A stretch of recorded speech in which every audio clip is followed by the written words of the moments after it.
Titanic. एक नाव जे आजही ऐकलं की मनात एकच चित्र उभं राहतं. एक प्रचंड जहाज अंधाऱ्या समुद्रात आणि हळूहळू पाण्याखाली जातंय.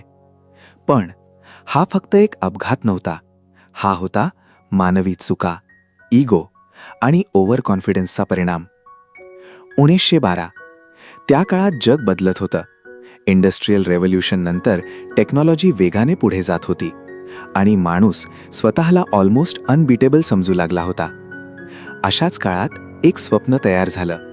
जगातील सर्वात मोठं, सर्वात लक्झरियस आणि सर्वात सुरक्षित जहाज बनवण्याचं. आणि त्यातून जन्म झाला टायटॅनिकचा. हे जहाज फक्त ट्रान्सपोर्टसाठी नव्हतं. हे एक स्टेटमेंट होतं, पॉवरचं, टेक्नॉलॉजीचं आणि माणसाच्या कॉन्फिडन्सचं. लोक म्हणत होते हे जहाज कधीच बुडणार नाही. काही लोकांनी तर याला असंही म्हटलं, गॉड हिमसेल्फ कुडंट सिंक दिस शिप. आता विचार करा, इतका विश्वास, इतका ओव्हर कॉन्फिडन्स, आणि हाच होता पहिला वॉर्निंग साईन. 10 एप्रिल 1912 टायटॅनिक इंग्लंडमधील साऊथहॅम्प्टन बंदरातून निघालं. गंतव्य होतं न्यूयॉर्क. या जहाजावर होते जगातील श्रीमंत लोक, मिडल क्लास प्रवासी आणि कामगार. एकूण 2200 पेक्षा जास्त लोक. सगळे एक्सायटेड होते कारण ते हिस्ट्रीचा भाग बनणार होते. पण त्यांना कल्पना नव्हती की ते खरंच हिस्ट्री बनणार आहेत, पण एका वेगळ्याच कारणासाठी. पहिले काही दिवस सगळं परफेक्टली चाललं होतं. समुद्र शांत, हवामान क्लिअर आणि जहाज फुल स्पीडने पुढे जात होतं. पण 14 एप्रिल 1912 तो दिवस ज्याने सगळं बदललं. त्या दिवशी टायटॅनिकला अनेक शिप्सकडून संदेश मिळाले. Iceberg warnings. हो, एक नाही, दोन नाही, किमान 6 वॉर्निंग्स. प्रत्येक मेसेजमध्ये एकच सांगितलं होतं, समोर आईस फील्ड आहे, सावध रहा. पण काय झालं? हे वॉर्निंग सिरियसली घेतले गेले नाहीत. का? कारण क्रूला वाटत होतं आपण टायटॅनिकवर आहोत, आपल्याला काही होणार नाही. आता इथे एक गोष्ट समजून घ्या, समुद्रात स्पीड म्हणजे पॉवर नाही, स्पीड म्हणजे रिस्क. आणि टायटॅनिक फुल स्पीडने जात होतं कारण त्यांना रेकॉर्ड ब्रेक करायचा होता. ते जगाला दाखवू इच्छित होते की हे जहाज किती फास्ट आहे. पण याच स्पीडमुळे त्यांच्याकडे रिॲक्शनसाठी वेळच उरला नाही. रात्री आकाश पूर्णपणे क्लिअर होतं, पण एक प्रॉब्लेम होता. समुद्र पूर्ण शांत होता आणि त्यामुळे आईसबर्ग ओळखणं कठीण झालं. कारण वेव्स नसल्यामुळे आईसबर्गच्या भोवती फोम दिसत नव्हतं. आणि मग रात्री 11:40 लुकआउटला काहीतरी दिसलं. एक प्रचंड आईसबर्ग. त्याने लगेच सिग्नल दिला, आईसबर्ग राईट अहेड. ब्रिजवर पॅनिक सुरू झाला. स्टिअरिंग वळवलं गेलं. इंजिन रिव्हर्स करण्याचा प्रयत्न झाला. पण खूप उशीर झाला होता. टायटॅनिक आईसबर्गला घासून गेलं. धडक फार मोठी नव्हती. अनेक पॅसेंजर्सना तर कळलंच नाही की काहीतरी झालं आहे. पण खरी समस्या आता सुरू झाली. आईसबर्गने जहाजाच्या बाजूला छोटे छोटे होल्स केले. ते मोठे नव्हते, पण ते पुरेसे होते. टायटॅनिकचं डिझाईन असं होतं की त्यात अनेक कंपार्टमेंट्स होते. कल्पना अशी होती, 1-2 कंपार्टमेंट्स भरले तरी जहाज बुडणार नाही. पण ही कल्पना परफेक्ट नव्हती, कारण कंपार्टमेंट्स पूर्ण सील्ड नव्हते. एक भरला, मग दुसरा, मग तिसरा, आणि पाणी हळूहळू पुढे सरकत गेलं, जसं डॉमिनो इफेक्ट. आणि इंजिनियर्सला लगेच समजलं टायटॅनिक बुडणार आहे. पण त्यांनी हे लगेच जाहीर केलं नाही. का? कारण पॅनिक टाळायचा होता. पण यामुळे वेळ वाया गेला, आणि समुद्रात वेळ म्हणजे जीवन. टायटॅनिकवरचे इंजिनियर्स आणि ऑफिसर्स यांना समजलं होतं की हे जहाज वाचणार नाही. पण ही गोष्ट सगळ्यांना लगेच सांगितली गेली नाही. कारण जर पॅनिक सुरू झाला असता तर सिच्युएशन अजून वर्स झाली असती. म्हणून सुरुवातीला पॅसेंजर्सला सांगितलं गेलं, सगळं अंडर कंट्रोल आहे. पण वास्तव खूप वेगळं होतं.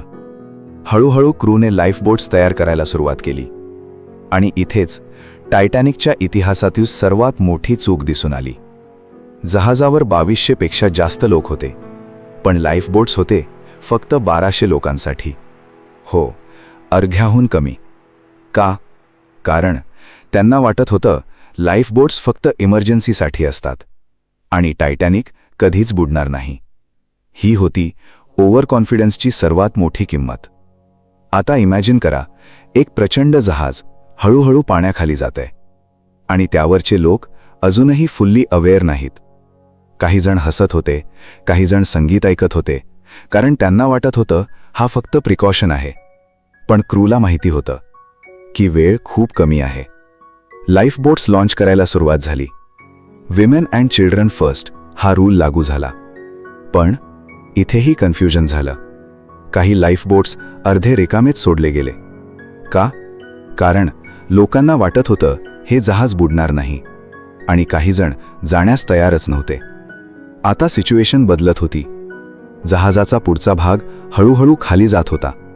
पाणी आत येत होतं आणि आता लोकांना समजायला लागलं हे खरंच बुडणार आहे. पॅनिक सुरू झाला. लोक धावू लागले लाईफ बोट्सकडे. काही जणांनी फोर्स वापरला, काही जण मागे राहिले. आणि इथेच दिसलं मानवी स्वभावाचं खरं रूप. काही जणांनी इतरांना मदत केली, काही जणांनी स्वतःचा जीव वाचवण्याचा प्रयत्न केला आणि काही फक्त उभे राहिले, ॲक्सेप्ट करून की आता काहीच करता येणार नाही. दरम्यान शिपवर बँड वाजत होतं. हो, म्युझिक चालू होतं. का? कारण पॅनिक कमी करण्यासाठी. पण त्या म्युझिकच्या मागे एक वेगळाच रियालिटी होता. हळूहळू टायटॅनिक आणखी झुकत होतं. आता लोक लिटरली घसरत होते. पाणी वेगाने आत येत होतं आणि शेवट जवळ येत होता. 2 तास 40 मिनिटं इतकाच वेळ लागला जगातील सर्वात मोठं जहाज पूर्णपणे समुद्रात बुडायला. 1500 पेक्षा जास्त लोक त्या थंड पाण्यात गेले. काही जण लगेच गेले, काही जण थंडीत गोठले आणि काही मदतीची वाट पाहत राहिले. पण मदत उशिरा पोहोचली आणि जेव्हा रेस्क्यू शिप आली तेव्हा खूप उशीर झाला होता. आता प्रश्न असा आहे, टायटॅनिक बुडालं कारण आईसबर्ग होता की त्या आधी झालेल्या चुका? वॉर्निंग्ज इग्नोर करणे, स्पीड कमी न करणे, डिझाईन फ्लॉज, लाईफ बोट्सची कमतरता, ट्रेनिंगचा अभाव, ही सगळी कारणं एकमेकांशी जोडली गेली आणि तयार झाली एक चेन ऑफ मिस्टेक्स, जी शेवटी टायटॅनिकला समुद्रात घेऊन गेली.